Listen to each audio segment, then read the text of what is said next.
Welcome to Women Who Fights podcast. We empower female fighters to take full agency over their training. Our goal is to celebrate and inspire others with the incredible action women and allies are taking to level the playing field. We talk to experts, uncover prejudice, and champion what's driving our progress. And today we have Jenna with us. Jenna is a survivor of human trafficking. She now hopes to inspire others through education and training, working with hospital staff, law enforcement, and other groups to learn to identify victims of sex and labor trafficking and how to respond to it. Jenna, thank you so much for being with us today. Can you tell us your story? How did it all start and when? Yeah. The gist of it is, I grew up in Southern California and I was raised by a farmer and a teacher. I had two big sisters. By the time I was 12, they were off at college. And there was some dysfunction in the family, but, I was just an average kid. And wasn't somebody that you would picture to become a victim of trafficking. And I went to a private school, and that's also where I met my trafficker when I was in high school. He was 1 year older than me, and he also wasn't somebody that you would picture to become a trafficker. He came from a good family. His stepdad was a pastor and a chief in the Navy. His mom had a successful business, and they were all very involved in the community. So these are things that were learned later on. I started playing competitive volleyball at 12 with the goal to follow in my big sister's footsteps. So I started working out with a weight trainer. I was playing club and travel, doing private lessons. Like my whole life revolved around volleyball. And so at a young age, I could really see where my life was headed. And I didn't really have time to get in trouble. I didn't have time for boys or, to go and experience different things. I was very goal oriented. I was buff. I'm like looking back at pictures. I'm like, if only. And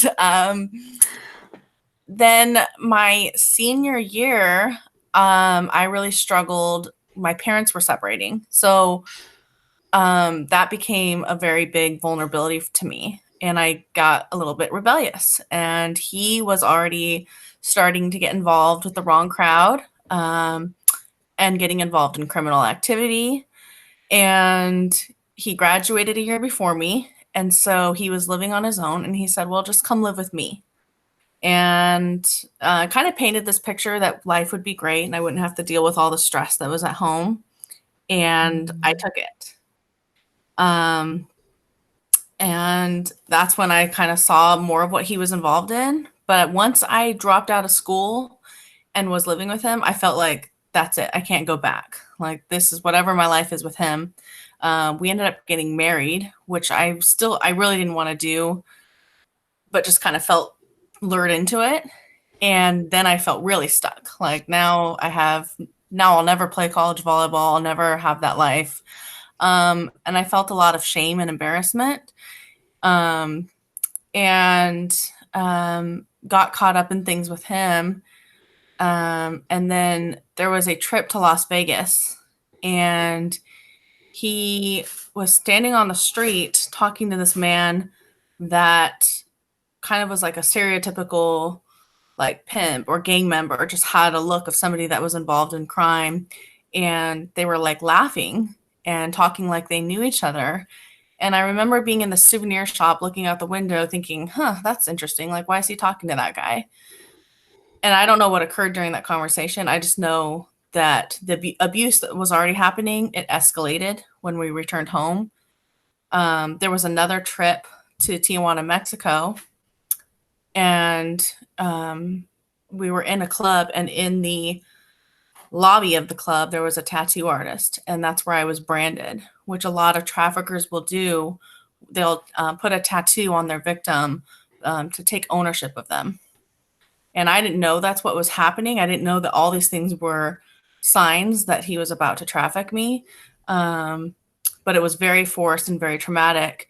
And so then when we returned home, he had advertised me online without me knowing. And that's when he started trafficking me out of the apartment we were in. Okay.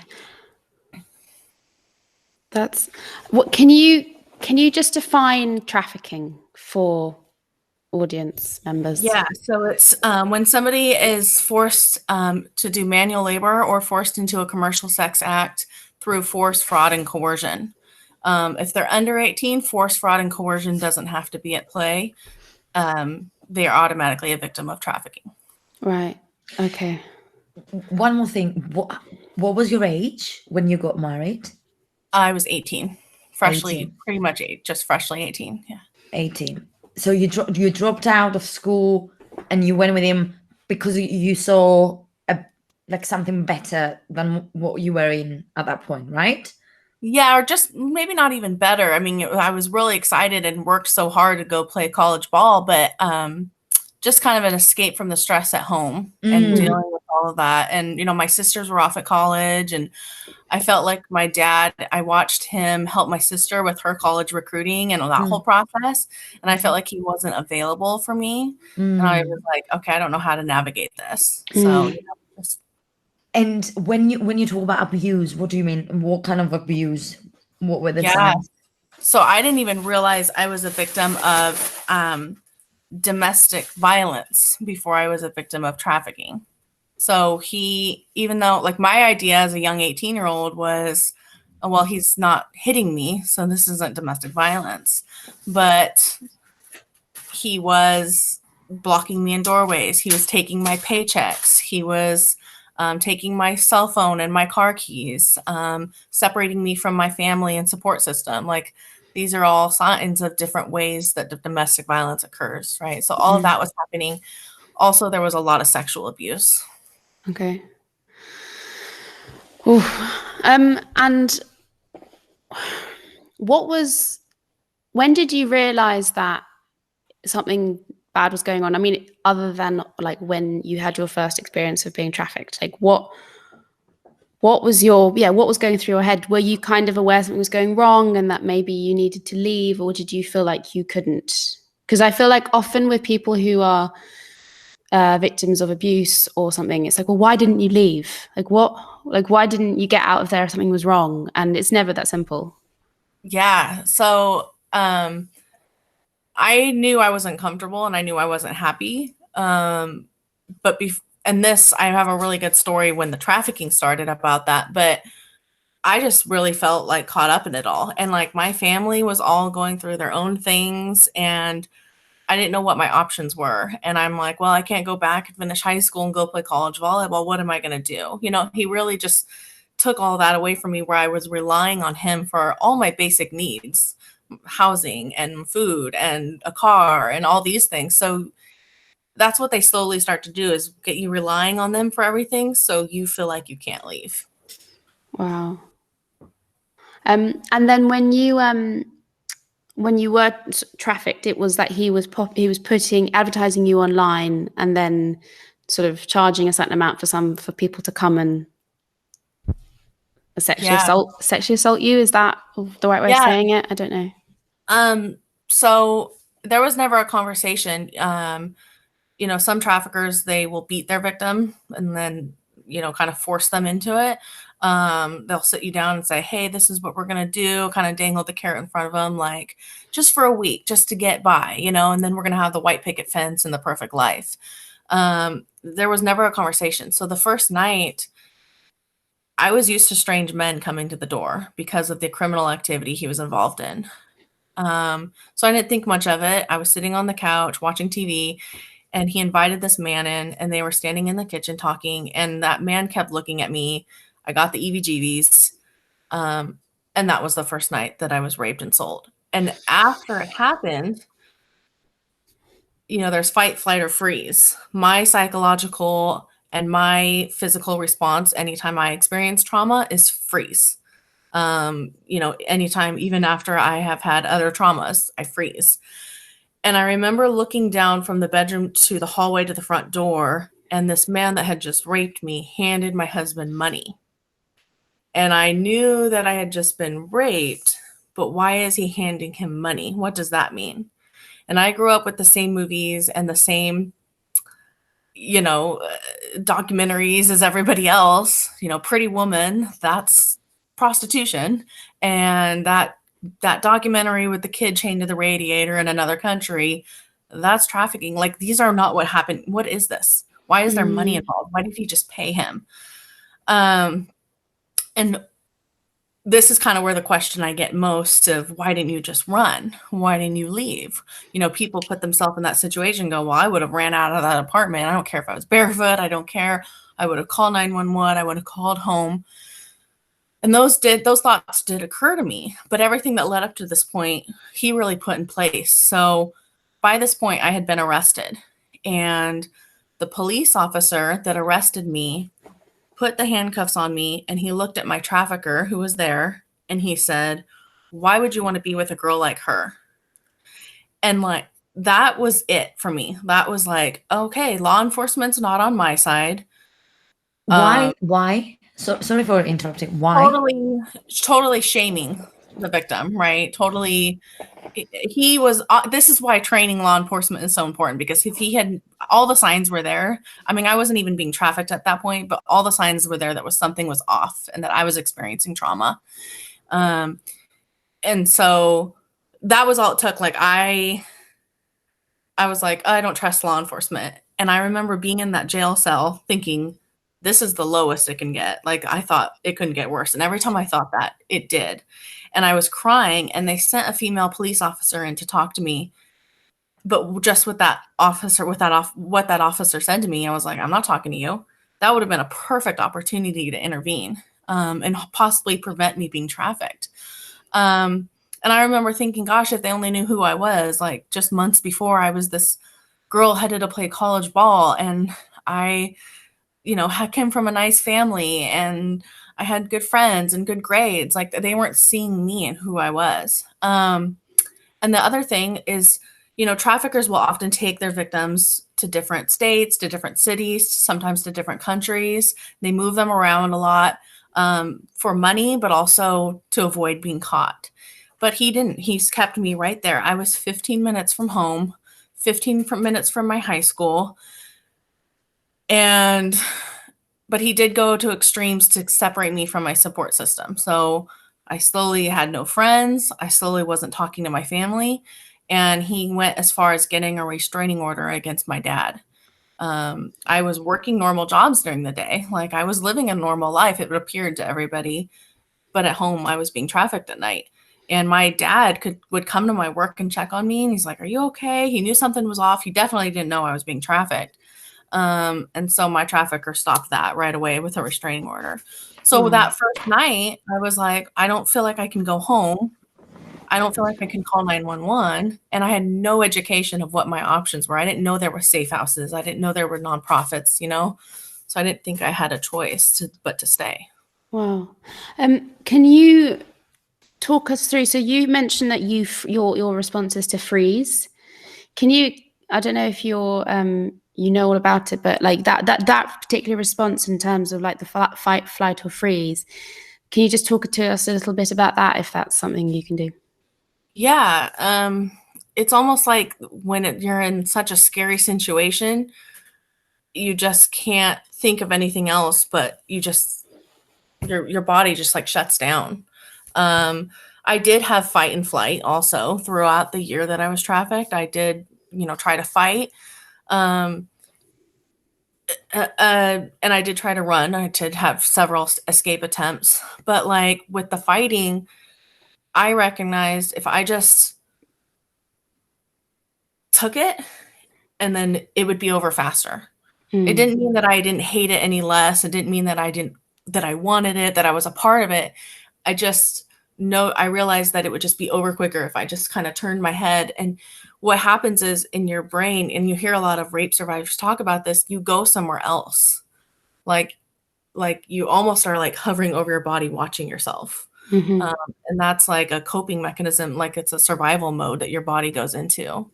Yeah, definitely. It sounds, go. Sorry. Two things that I can't get my head around. So after your first experience and seeing him handing money to your trafficker, did you talk to him? What was his reaction to your first experience? And also, why were you arrested? How did police came in? So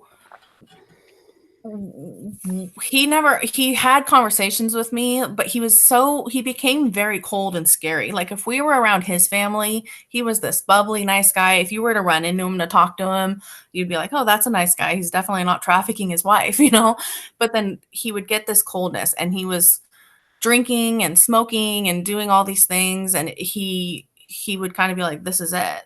Or he would shame me, and he knew I was embarrassed that I didn't go play college volleyball. He knew that I was embarrassed that I dropped out of high school. And so he'd use that against me. Like he'd use my vulnerabilities against me and say, well, you don't want anybody to find this out, right? Or I'll make it look like you're part of this, or, don't try to tell anybody because, I'm going to make it look like this is something we're doing together. And I was like, that mortified me. I'm like, I am not a part of this. This is not my choice, And when I was arrested, that was just for something that involved with crimes that he did, nothing to do with prostitution or trafficking. Okay. Okay, and so it was something that's, I think we talked a little bit about before we were recording this. Is the idea that when you were training as an adolescent for college, well, not for college volleyball, but sort of up to that point, you said it sort of helped with your mental resilience and sort of helped you sort of develop that toughness. Can you talk a bit about how that informed your experience? Yeah. So like when I was working with my weight trainer, my volleyball coaches helped with this some, but he really taught me about the mental toughness and like preparing for games. So like I would do a workout and finish lifting weights, and then I would sit there and he'd have me close my eyes and he'd have me visualize playing the perfect volleyball game. Like I'd have a tournament that weekend and I would picture myself serving the perfect ball and passing the perfect dig, and even go as far as like feeling fatigue and feeling tired and then overcoming that and getting that energy back. And so I would use that. Like when I was surviving trafficking, like after a night of being raped, I would cry a lot. I would take a shower. I would, lay there and kind of curl up in a ball.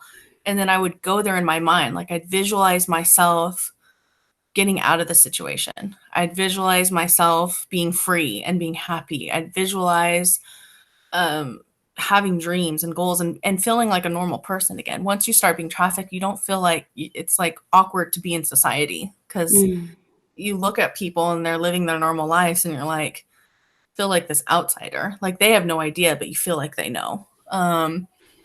So that would help me keep going. Like the idea that I could live a better life and overcome this helped me survive when it was happening. Absolutely. And when was it that you sought help? When was it that you got out of it, and how? So it was about after a year. The last time I was sold was the worst time. And this time was different. He took me to a hotel room, which really scared me because I was like, what does this mean? Are you going to start taking me other places? Like, how far is this going to escalate? Is this really not going to stop? And I was still so young and innocent, and I didn't know people could be raped the way that I was. And it was the first time I experienced a beating. And this lasted all night. This man was, he was a buyer, right? That's what we call him. And he was clearly on some kind of drug, awful. And I remember in the early morning hours, he left the hotel room and I was on the floor, and I got up and looked at myself in the mirror, and I started crying because I didn't even recognize myself. And I thought, gosh, like, who am I anymore? How did this become my life? And there were times, I remember being at a stoplight and my trafficker was driving and I was in the passenger seat, and we pulled up and the light was red, and my former weight trainer pulled up next to us in his car. And this is when people think, well, he would have like waved out the window, like help, or hey, it's me. And I sunk back into the seat, like trying not to let him see me because I was so embarrassed of how I looked. You know, I had lost a ton of weight. I went from this fit athlete to this skinny girl. My hair was falling out in clumps. Like I had bruises, and I didn't want anybody to see me like that. And so after that last night, there was a phone call not long after with one of my big sisters, you know, and she didn't know I was being trafficked, but she knew she didn't like the guy, you know, that I was probably in some kind of domestic violence situation. And the conversation led to me getting away from him and leaving him. And she said something that didn't occur to me until she said it. She said, you know, Jenna, you can always come home. Until she said that, I was like, oh, I can? And so I kind of started planning. One of the biggest things I wanted to do was get my GED. I felt like I needed that to go live on my own. I needed that to go get a new job. So I contacted my 6th grade teacher, who was always one of my favorite teachers, and I would go to her house and study. And she didn't know I was being trafficked. Little did she know that she was helping me escape my trafficker, right? And I got my GED, which while being trafficked, that felt like I got my PhD. Like I was like surviving this trauma and getting this, you know? And I had called his dad and mom, and I called my dad, and I asked to meet at the church. And all I told them was that he was growing marijuana out of the apartment and selling it. And I didn't even tell anything about the trafficking or the abuse. And they're like, we understand why you want a divorce. And I'm like, God, if you only knew. You know, I mean, and I remember I moved back home with my dad. I went to an urgent care, and I looked like somebody who had severely survived trauma. I was like around 100 pounds. My hair was falling out. I had my branding and various stages of bruising. I was acting erratic. I had PTSD, and everybody was talking around me and nobody was talking to me. And it felt like they were assuming like, oh, maybe she's like a runaway and she's on drugs, or we don't know what's wrong with her. All I needed in that moment was somebody to sit me down and say, Jenna, what happened to you? And we are here to provide a safe place for you. And here's the resources. And if somebody had told me what you survived is called human trafficking, and what you're experiencing is post-traumatic stress, and these are the options, and hey, you can go back and play college volleyball, like I would have been on board, like, help me, let's do what we got to do. But nobody was providing that to me. So I kind of got this rebellion up in me again of, well, if nobody cares, I guess I won't tell anybody. And I thought at that moment I would go the rest of my life without ever telling anybody. And it wasn't until 6 years later that I finally reached out for help again. Wow. What started that? What made you go and say? When I reached out for help 6 years later, I had a breakdown. So I had started this whole new life. I got remarried. I married a Marine. We got stationed to Quantico Marine Base in Virginia. So I was on the other side of the country. Really just created this whole new life for myself. And on the outside, I appeared happy and well, and I was a new mom. And but I was still struggling. Like I was having flashbacks and nightmares and anxiety. And I just kept pushing it down. Like, I'm like, oh, I don't want to think about that. I don't want to deal with that. That's my past life. And I had a routine pap smear, a routine checkup. And after, the doctor pulled me in her office and she said, Jenna, have you ever been sexually abused? And I was like, how does she know? Like, because I went to the doctors looking the way I did and nobody asked anything. And it's like she uncovered the secret. And I didn't just come out and say, yeah, this happened at 18. Help me. What do I do? What is this? But she, just by recognizing and identifying me and asking, she really stirred something up in me, and my PTSD heightened. Like I would walk into a Target and think I saw one of my rapists. Like,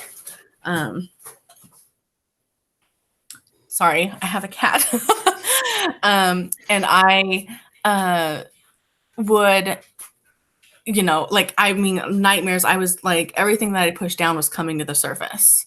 where I finally went to an emergency room. And I was like, I need help. Like, I don't feel suicidal. I don't feel depressed.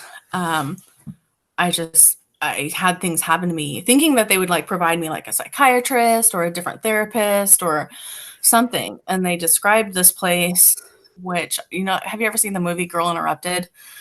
Yeah, no, Jolie, and yeah, I was like, I am not going there. Like, you guys are crazy if you think I'm going to a place like that, which it was a psychiatric hospital. And after more conversation, I finally agreed. And then it was there right when I walked in, I was like, okay, do whatever you have to do to get out of here. Like, go to the therapy, go to the appointments, get out of here. Because it was just as scary as I thought it would be. And after 3 days, I met with a psychiatrist, and he said, you know, you're doing really well. You're very high functioning. Even though I was just so good. Like, it's after 6 years of like having the secret and living, like I was so good at appearing fine. He sent me home with medication, and then to outpatient care. So I'd go to there during the day and just sleep home at night. And I had a nightmare one night that was so bad that it felt like I was in that apartment again. And I walked downstairs and I overdosed. And so I was taken to the emergency room, and then sent back to inpatient care. And there was this woman who, you know, my first trip there, I had heard some of her story, and some of the things she survived were similar to me. And she was sitting in the corner, and she was like holding herself and like rocking back and forth. And I thought, if I don't get this out of me, I'm going to end up like her or dead. And the statistics show that somebody that's trafficked has a 7-year lifespan. I wasn't even in the life of trafficking anymore, but I was 6 years out, and I was experiencing a near-death experiences. And so the next therapy we had that day was art therapy. And the therapist asked us to draw what we were afraid of. And she said, you know, you can keep it in your notebook or you can share it with the class. And I drew stick figure men, and I stood up and I said, I was married at 18. He had men come to our apartment and rape me, and they gave him money for it. And I don't know what that means. I just know I'm afraid of men. And it's like, the truth will set you free. Like, in that hospital with barbed wire around it that I could not leave in my own free will. That was my first experience of freedom. And that whole team like went into action. Like, I had this amazing case manager. Like, I was mental hospital Jenna. Like, I was not fun. I would go into his office and yell and be like, this isn't helping, and you guys don't know what you're doing. And he would sit there and be calm and just hold that space for me. And then he'd be like, okay, are you ready to talk more now? You know? And like, I trusted him. Like, I'm like, oh, he actually cares about me. There was this therapist who I knew when she was on her breaks. Like, I knew when she was on her lunch breaks. I wasn't just another number to her. Like, she would take extra time with me. And she was the one who told me what you survived was trafficking, and what you are experiencing is post-traumatic stress. And having those terms was the beginning of me healing, because now I understood what happened to me. It wasn't my shame to carry. And I can, sorry, it's loud. I could start the healing process, and she would take me in the rooms and do, you know, those plyometric bands for like training, like the big rubber bands. Mm-hmm. She would wrap one around her and me, and then she would have me step away and say no, and the band would pull me in, but I still got to step away and have my no respected. And like, she would put different masks on and like work through each of my rapes. Like, it was working. Like, I was healing. And it's okay. Sorry. My son is like going into the next room. Don't worry. And it was healing and it was working. So even to the point where, as scary as that place was, the psychiatrist was ready to send me home again, and I chose to stay. I said, I'm sorry, I want to stay. This is working for me and I want to heal. How long were you there for? The first time it was about 3 days, and the second time, I want to say almost 2 weeks, around there. It wasn't a long-term facility, it was short-term. And then to go back to outpatient. Yeah. And so when you then left, what was the process of recovery for you, and how has it sort of evolved so that you can really move on? Yeah, so therapy worked for me. Everybody's healing journey is different. Therapy and forgiveness. So talking about it and being heard was incredibly healing. Like, somebody just sitting there and listening to me talk about my experiences, and it, like, because it was hidden for so long. So it was like, it's out in the open. no longer have the secret, and then I would learn the tools to heal. Like, what do I do when I have a panic attack? And I would do all these different meditations and all these things to help me overcome them. And as I put those tools into practice, it became less and less. Like, I don't have panic attacks anymore. Like, I still get anxiety sometimes, but I'm able to monitor it and keep it good without any medication. Not that medication's not okay, but I'm able to just do that with the tools I learned in therapy. And then forgiveness came because I recognized that this was over the course of a few years. Every relationship I was going into, whether it was romantic or a friendship or a family member, I was going in with, like, my hands up, like, keep away. You can get close to me, but not too close, because I don't want you to hurt me. And I wouldn't be vulnerable with anybody. And it was because my past was affecting my relationships now. And so I decided I needed to forgive. And I learned about forgiveness and, kind of the cliche things that you hear. It's not for them, it's for you. It really is. Like, it does not excuse their behavior. It does not minimize it. It doesn't mean that there shouldn't have been justice. I wish that I had a court trial. I wish that I had sent him to prison. But I had to accept that that wasn't going to happen. And so there's nothing I can do about that.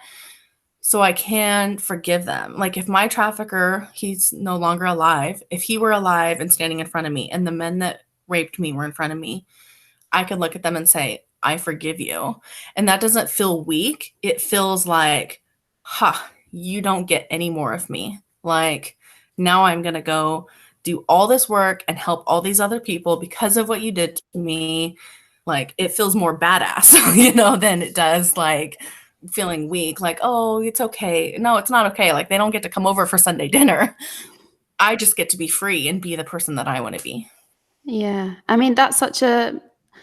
I do know, I've heard about that, those, you have to forgive. And I guess our idea of forgiveness normally revolves around so-and-so annoyed you, or they, your sister borrowed your skirt and ripped it and you're annoyed, and then you forgive them and you move on. So the idea of forgiveness that you're talking about is huge. It's much deeper. Mm-hmm. Where did you learn about forgiveness like that?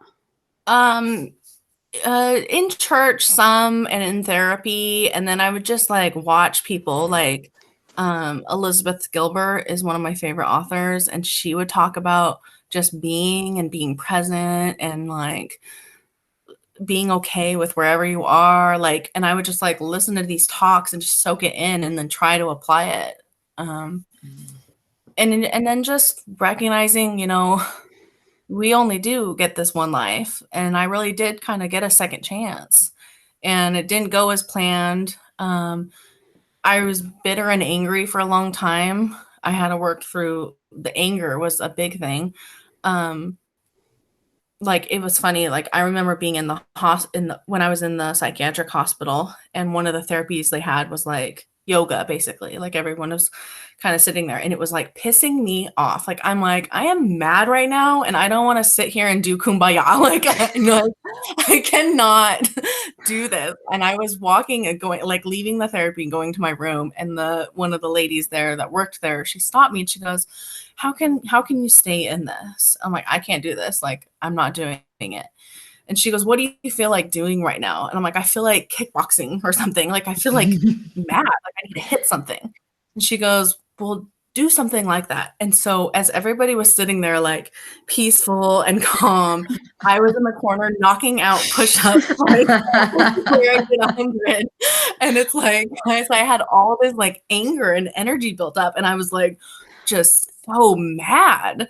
And so, like, I had to learn different ways to self-care and cope. So I would run, and I would just sweating, listening to my piss off music and sweating.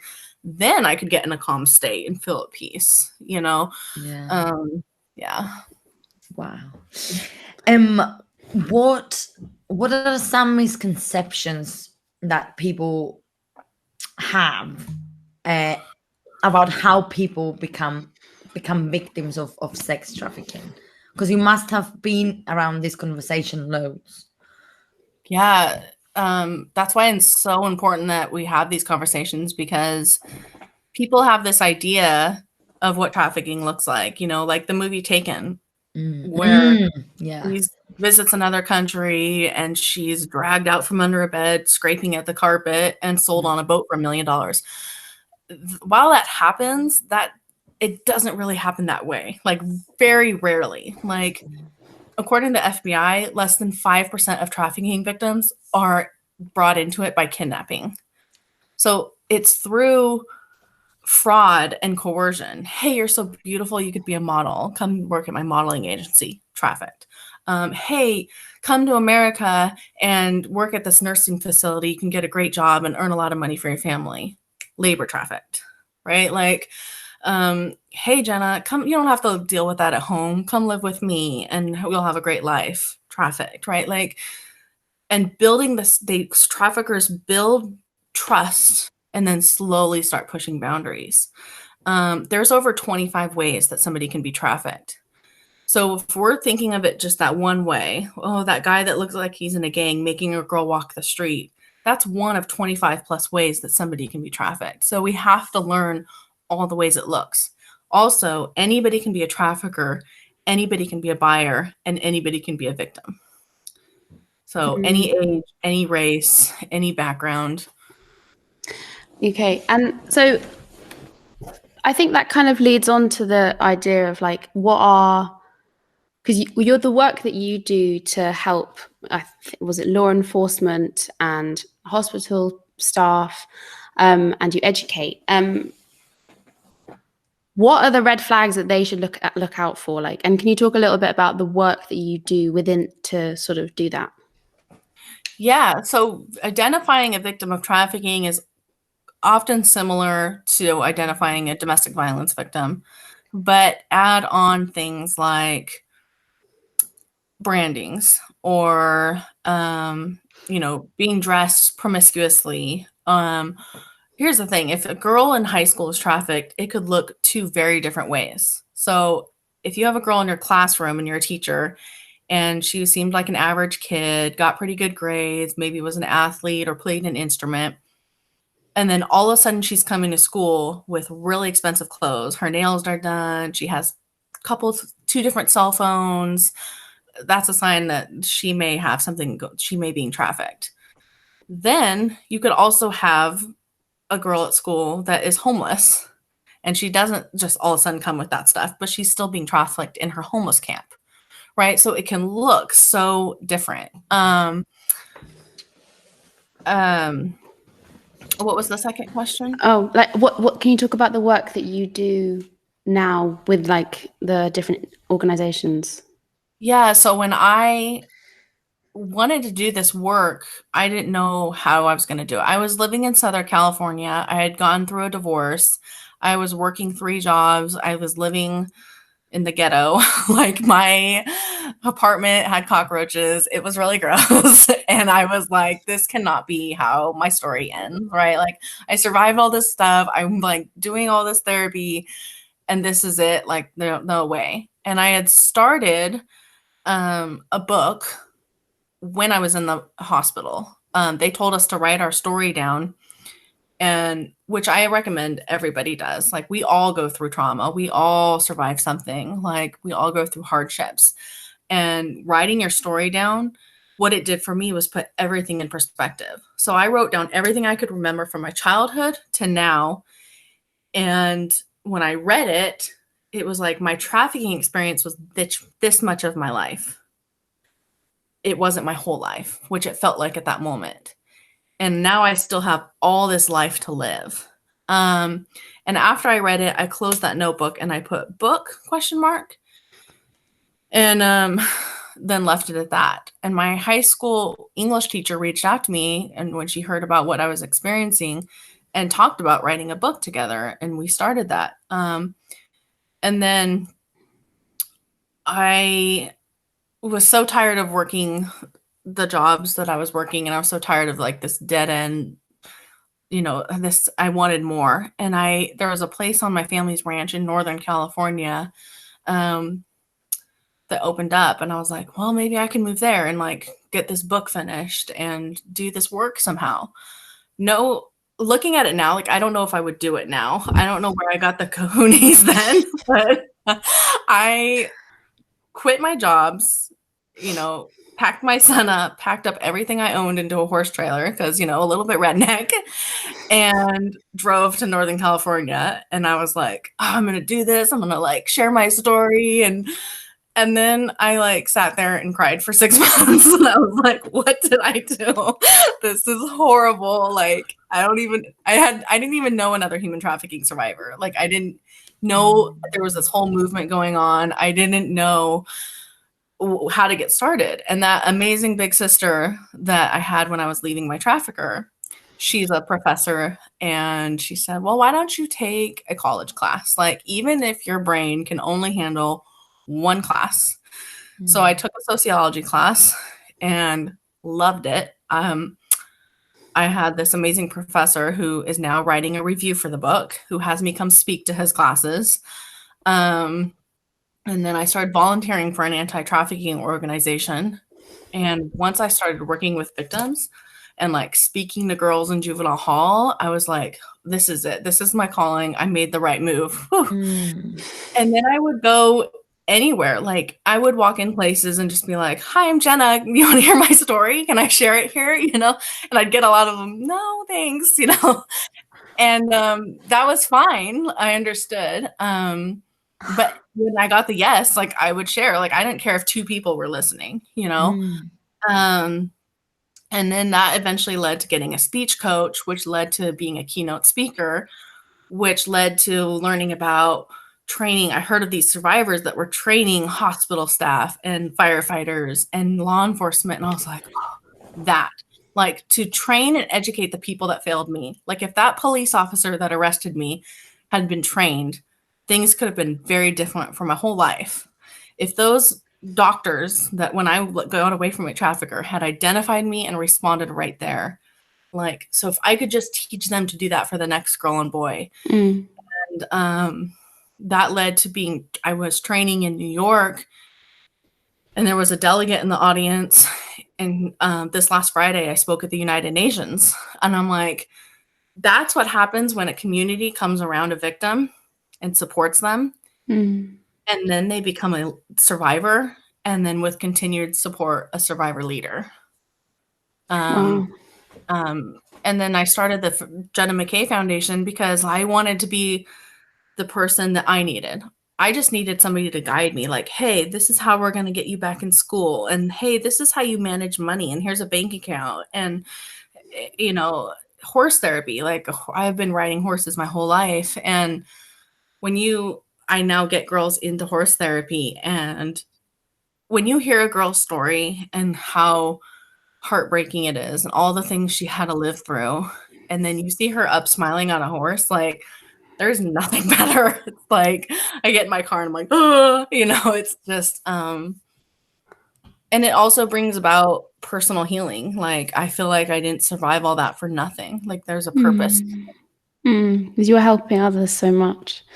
And so with going back to the red flags idea as well, for friends and family, is there anything, because it sounds so nuanced, it sounds so difficult to know because it's not obvious. You're not, your family didn't recognize it. And that's happening all the time everywhere. Is there any advice that you can give as like red flags for family and friends?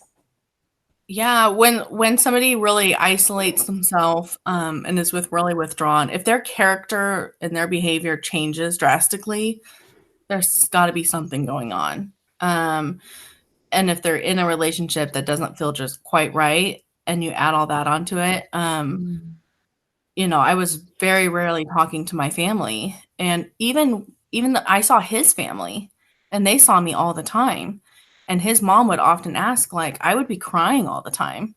And she noticed, like, I was physically changing. And I remember watching him manipulate his own family into thinking that everything was okay. Like, these stories he'd come up with, and I'm like, wow, and they just believed him and then brushed everything off. And so if we can identify, like, usually the trafficker is talking for the victim. So if she's in a hospital setting, he's usually there answering the questions for her, or he's had her memorize what to say. If she's approached by law enforcement or approached by somebody, she has a whole story written up of why she has these bruises and these injuries, or what her age is, and like if she's taken somewhere else, she has this new identity and has a new name, and this is her life and why she's here. So sometimes you can kind of feel that doesn't feel just right, or they have multiple IDs or multiple cell phones, they have a bunch of condoms in their purse, and like there's something going on, they're being trafficked. Jenna, you did mention that you did not open up when people were asking you, even your family, your sis, your dad, when he was asking you, are you okay? You weren't talking. How do we go past that? How do we break down these barriers to get to speak? What would have made you open up?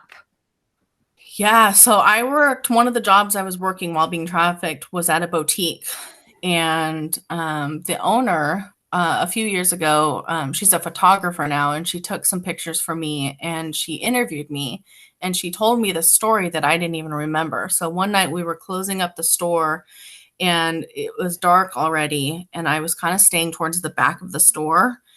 And there was somebody parked out front with their headlights blaring in, like their brights were on, like watching. And she asked me, she's like, that is so strange. That person is blaring their headlights in the store. Do you know who that is? And I kind of put my head down and was like embarrassed. And I was like, that's my husband. And she knew that something was off. She's like, that doesn't feel right. That's off. She knew by my behavior, like me staying towards the back of the store, like, and I would come to work and I'd have like, you could see that I was crying all night. Like, and so she would always ask me, are you okay? Like, are you okay? And to anybody, that's an easy question to brush off. Like, yeah, I'm fine. Right. We always, yeah, I'm good. Well, I told her maybe to start with is, are you safe? Because that would have like triggered me, like, oh, she knows something. And is she a safe person to open up to? Is she going to help me? And the next thing would be to, kind of open the line of communication, like her talking to me and just having conversations with me and building trust with me, and then to educate me. So she didn't know about trafficking. She didn't know I was being trafficked. That's the first start. She needs to know about it. And then if she knows about it, then to educate me, like, hey, if you're being forced to do something you don't want to do, and if you're feeling unsafe, these are resources that are available for you. And if you ever want out, I will help you and I will connect you to these resources. I would have taken it. Like, if somebody had given that to me, I was ready to leave. Like, I just needed help leaving. We ask victims why they don't leave, right? I described that first night I was sold, but there was another night halfway through that year of being trafficked. He opened the front door to the apartment and he said, leave, Jenna. If you want out so bad, if you hate me so much, leave. And I physically started to walk out the front door, and then I stopped and I went, where? And he knew what he was doing because he knew I didn't think I had anywhere to go. He knew, like, I was like, where do I go? Who do I talk to? Like, who's going to help me? Right. So if I had been educated, like, hey, this is what's available to you, I would have, been able, felt like I could leave. What are the resources? Where can you go? So, let's see, like in America, we have a human trafficking hotline, and you can call any time of day. You can call anonymously and you can say, this is what I'm seeing. It doesn't feel right. And they will send help, law enforcement, and like a nonprofit to help the victim. I know that in London, there's this survivor's book I read named Sophie Hayes, and she has the Sophie Hayes Foundation, where they help survivors and they get them job training and get them therapy and all the aftercare. Like, we often think, oh, she's away from her trafficker, she's good. No, now the real work begins, right? So we need that long-term care. But there are, like nonprofits, basically, and organizations that will help with all that kind of stuff. If you need a restraining order, if you need help filing paperwork, if you need help getting back into school, getting a job, really help just living on your own, right? There's organizations here. There's a Safe House where it's a year-long program. The first 6 months is totally focused on healing and therapy. The second 6 months is that continued, plus help getting your law, getting your degree, you get your GED, get your high school diploma, go back to college, where they're living on their own. They have their own apartment, they have a job, they have a car, they have help taking care of their kids, whatever they need, right? So there's all of that help out there, and they just need to know that that's there and available to them.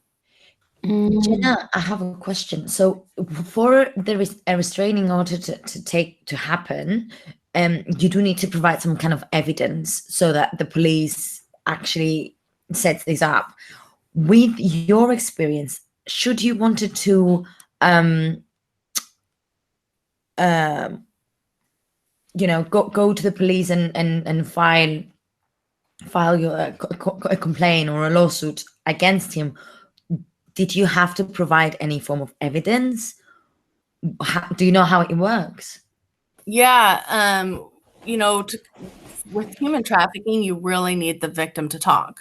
And that's like the hardest thing, to like put a case together and put her on the stand to testify. They're so scared. They don't want to do it often. That's why getting them that therapy and those resources, like, it's so important for their healing, but also like to help them if they do decide that that's something they want to do. The education is key. Like, I didn't even know there was rape kits. Like, I was like, my thought process was like, what if they can't prove it? And what if he does make it look like I was involved? If they had just taken his laptop, there was enough evidence there, that he, like, all the things he was putting out there on the internet and who he was talking to. And if I had known, like, oh, I can go to the hospital and say this is happening, and they would have done a rape kit on me, right? Like, I didn't even know that was available. Like, I didn't know that was part of the process. So that's why educating, I think, high school students, what to look for, what the red flags are. And then if this does happen, you have help and support, This is so important. Yeah, students, yes. That feels like a place where so many, like, just on a slightly separate note, the idea that, like, it feels like schools miss a lot of really important things to learn. We learn algebra, but we don't learn about the periods and about, sort of like how to manage money, or, in this case, how to recognize like something as serious as trafficking. How do you work with schools? Yeah, so I've trained school staff, and then I've spoken to the students and shared my story. And that is something we're missing, because, we teach kids, history and algebra, and these things are important. And we teach them, hey, stop, drop, and roll, and here's what to do in an earthquake. I don't know if they teach that in London, but here we have earthquakes. And but we're not teaching about sexual abuse. How many kids are catch on fire at school? How many kids are being groomed to be trafficked or groomed to be sexually exploited or experiencing sexual abuse from a family member? So we have to have, they're uncomfortable conversations, but they have to be had, you know, and we can do it at their age level. Like my son's 10 now. He knows about trafficking in the sense that his 10-year-old brain can understand. Yeah. You know? Because it feels so, I mean, it's a pretty tough topic to talk to anyone, let alone kids, but it also feels like the most relevant, because I would guess that most people who were trafficked would be young, at least to start, because they're the most vulnerable. Yeah. 12 to 14 is the average age that somebody's trafficked. And then there's like an 18 to 21 age that it's often happening to. Wow. How do you do that in schools? How do you approach teaching young people and explain it without just being quite scary? Because it is scary. Yeah, because you also don't want your kids to grow up and being like scared of everybody and everybody's a bad person. And even if they appear to be good, they could be bad. And, you know, it's just important that they understand that this is a reality, that there are people that may come off like they have good intentions for you, but have other plans.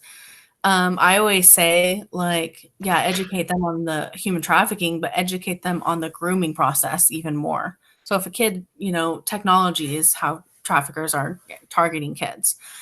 If a kid is on an app and they're talking to a stranger and they start to see the red flags that they were taught, they can go, hey, mom and dad, this doesn't look right, you know, and not feel ashamed or embarrassed, like having that open communication with their parents too, or somebody that they trust at school. Instead of, you know, because that's where the grooming is happening. And then where they're starting to lure them away and build their trust and say, hey, just come meet me. And then they start being exploited, right? So just learning all of that. Especially now, like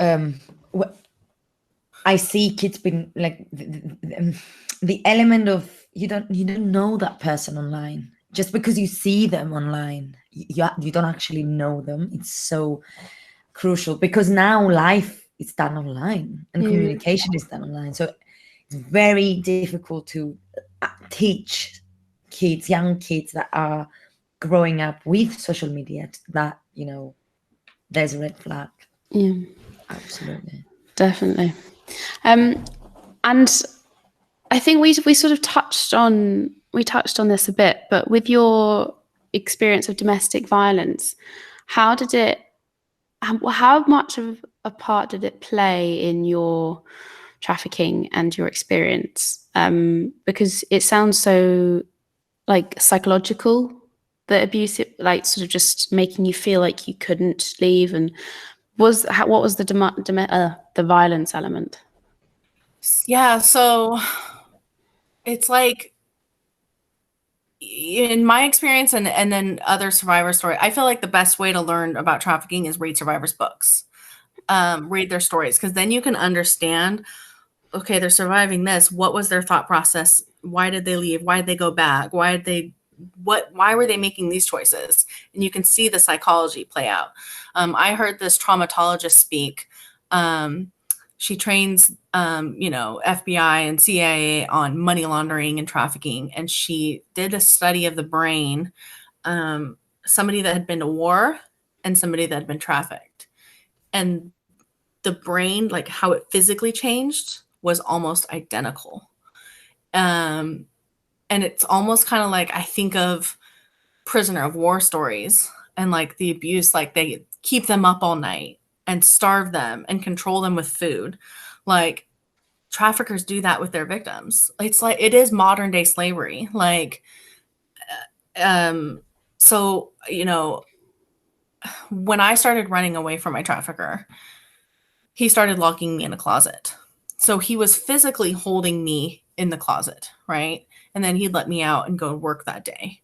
But he didn't really, in a lot of ways, have to do that because I was already psychologically held there.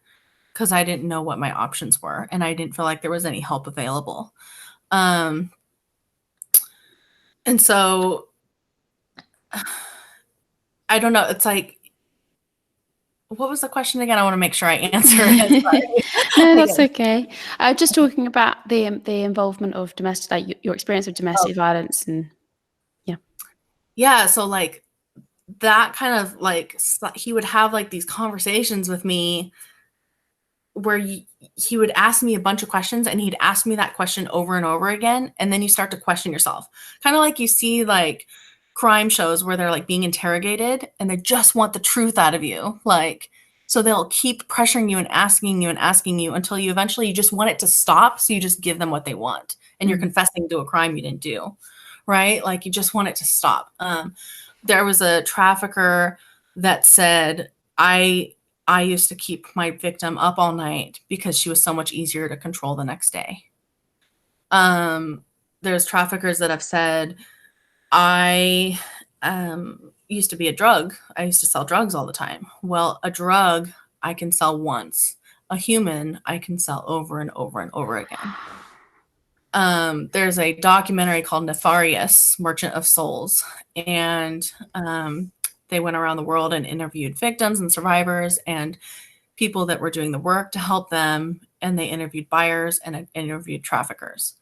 And this trafficker said, I eat, I sleep, and I sit around thinking of ways to manipulate young girls into this life.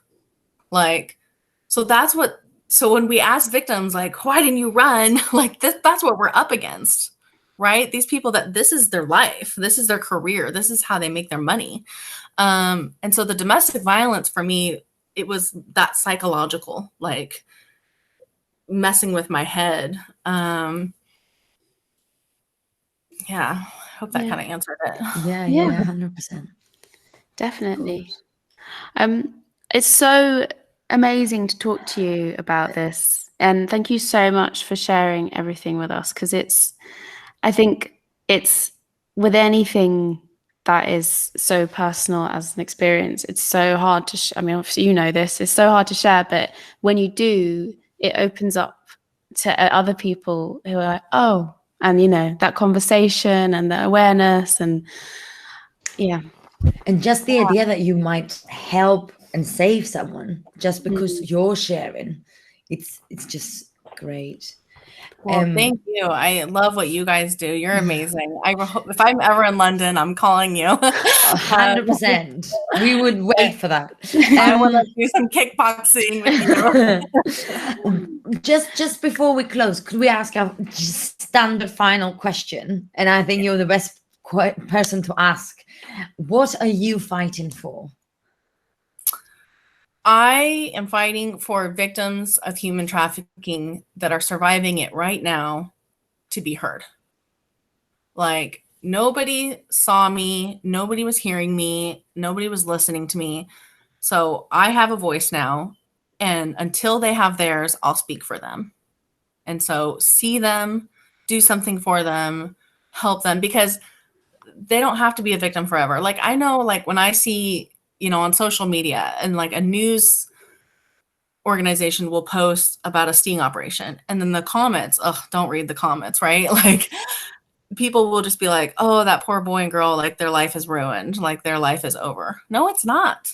They just need to be provided the resources that they need to overcome their trauma, and they can go off and do amazing things. I know survivors that are lawyers and that are speaking and writing books, and that are great parents to their kids, and they have healthy marriages. Like, our lives are not over. We just need to help overcoming the trauma so we can live our lives. And so that's what, yay, that's an opportunity for everybody listening. You get to be a part of that journey for somebody. Amazing. And brackets, never read the comments. You're not going to find good stuff in the comments.